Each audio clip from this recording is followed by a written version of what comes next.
तर व्हीएसआर कंपनीच्या मालकानं माळी कुटुंबाला धमकी दिलेली आहे। मीडियापासून दूर राहण्याची पिंकी माळीच्या भावाला धमकी देण्यात आली आहे।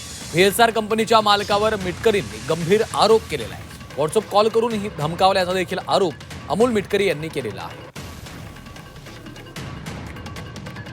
दादर वेस्ट येथे सुश्रुषा हॉस्पिटलला गेल्या 13 दिवसापासून ॲडमिट असलेल्या पिंकी माळीच्या आईंना भेटायला आणि कुटुंबाची विचारपूस करायला मी हॉस्पिटलमध्ये गेलो होतो।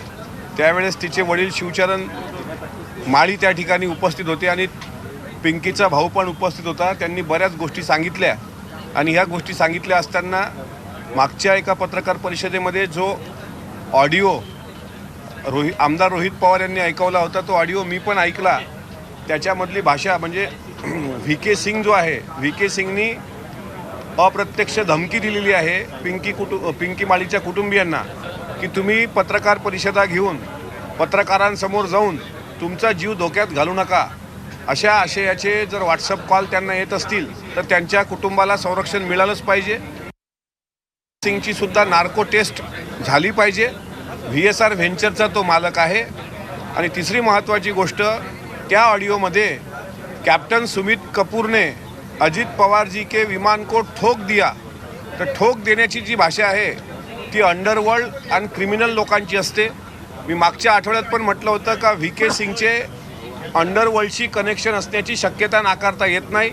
त्यामुळे व्ही.के. सिंगला कोणीतरी वाचवण्याचा प्रयत्न करते असं स्पष्ट दिसते आहे। आणि व्ही.के. सिंगची जी मस्ती आणि मगरुरी त्या ऑडिओमधून दिसली, त्यानंतर ते पिंकी माळी यांचं कुटुंबीय किती धाकात आहे हे यावरून स्पष्ट होतं। उद्या आमच्या पक्षाचे युवा नेते जयदादा पवार हे सुद्धा पिंकी माळीच्या आईला हॉस्पिटलमध्ये भेटायला जाणार आहेत। एक वकील व्ही.के. सिंगचा असं बोलतोय की उस पायलट ने ठोक दिया, हा एक मुद्दा त्याच्यामध्ये आहे। त्याच्याचबरोबर ते माळी परिवार आहे ते स्वतःच्या मुलीला न्याय मिळावा यासाठी आणि खास करून अजितदादांना न्याय मिळावा, या दोघांना न्याय मिळावा अशासाठी ते तिथं प्रयत्न करतात।